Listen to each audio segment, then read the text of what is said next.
So before I dive too far into the pond we're going to be swimming in today, it's going to be important that we start with a framework.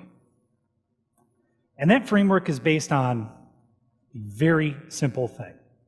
Little Lachlan Lieber, at 7 months of age, starting on the long road that we all take, the road that we all have to travel, with only one elemental goal in mind, and that is the goal of being understood. And being understood is the only mission we have with our lives on this planet. But the problem is that along the way we get very, very confused. We lose track of what our intention is, and we become soaked up by a lot of different things. So when I say understood, I'm not talking about being seen, because appearances are very deceiving, and what you see is not always what you get.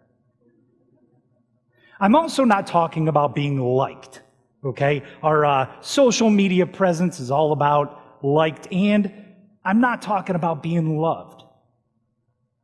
What I'm really talking about is an understanding of yourself that the world begs for daily.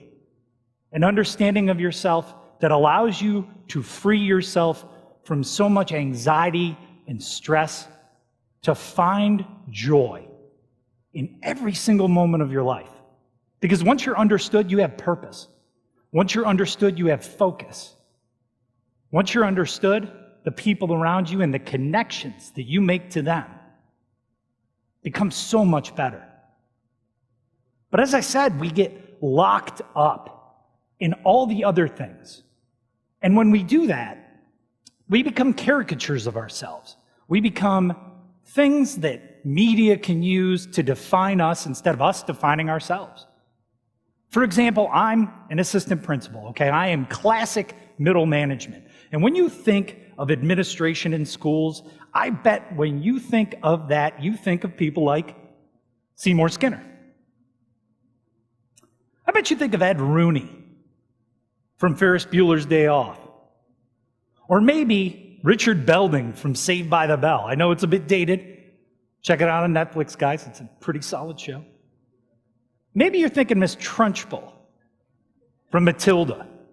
Or, even so, maybe even Albus Dumbledore. But that is where a lot of our caricatures come from. They come from misperceptions of who we really are. Though I may share characteristics with everyone on screen, that is not who you need to understand me to be. That is not my goal in life. That is not my mission on this planet. Instead, I'm going to prove that all you have to do to be understood is to simply interact with the world around you, to connect to the world, because the world asks for it every day in the most unusual ways. One of the most unusual ways I came across was the Cornell Food and Brand Lab study in 2014 called Eyes in the Aisles. The study took a look at the cereal aisles in nearly every grocery store on the Eastern Seaboard. And in looking at these aisles, they noted that the characters on the cereal boxes, strategically placed at about 23 inches high, make eye contact. Just the right height with some of the kids to build brand loyalty.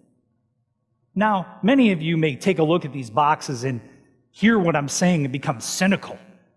Marketing strategies just to sell to kids. I am a lot more optimistic. I think this is another ploy by the world to get us involved in life.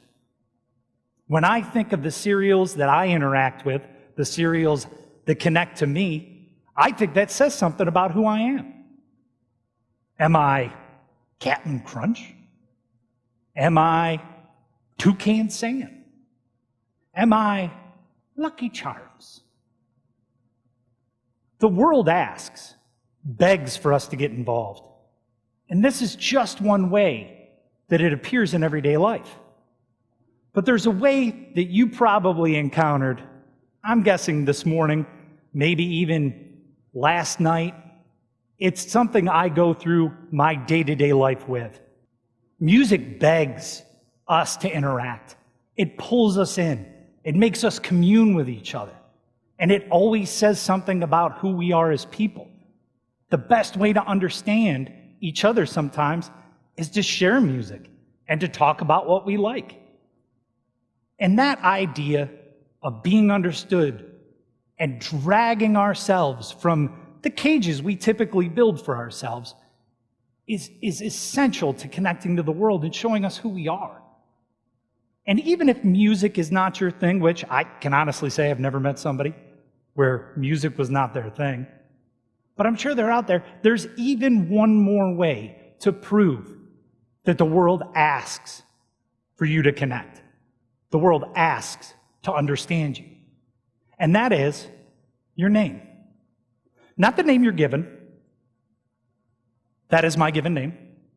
Charles Robert Ingham.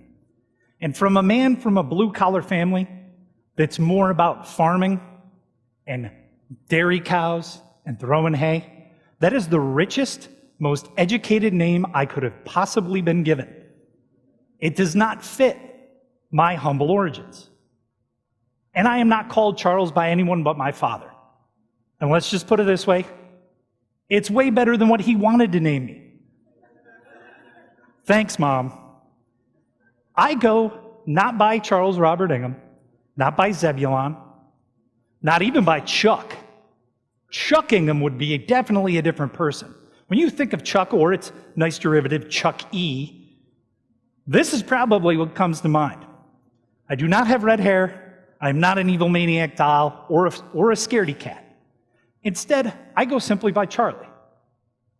Now, according to a study called Does the Name Say It All? From 2017, the name as it's pronounced affects who you become and your understanding of yourself. So by being called Charley, I am connected by all the other Charlies that we typically see out there. Charley is a softer version of Charles, less formal. And it connects to all those other Charlies who are kind of the down on their luck occasionally, heart of gold people, a little bit bumbling, little bit stumbling, kind of like the Peanuts character that they always connect me to, but always happy and always meeting positive things at the end. And that connection to my name allows me to understand myself and show the world who I am as the world asks the same of me. Now, it started with little Lachlan Lever at 7 months old, just like it started with you at a very young age. And as you move forward, as you move on with your day, I want you to open your eyes. I want you to think about the experiences that you encounter every single day and what they say about you and who you understand yourself to be. Because in the end, the only goal is the same for all of us, that unifying principle. And that is to be understood by connecting to the world at large. You see it with the people sitting around you. What's your next step? How are you going to be understood? And how are you going to connect? Thank you.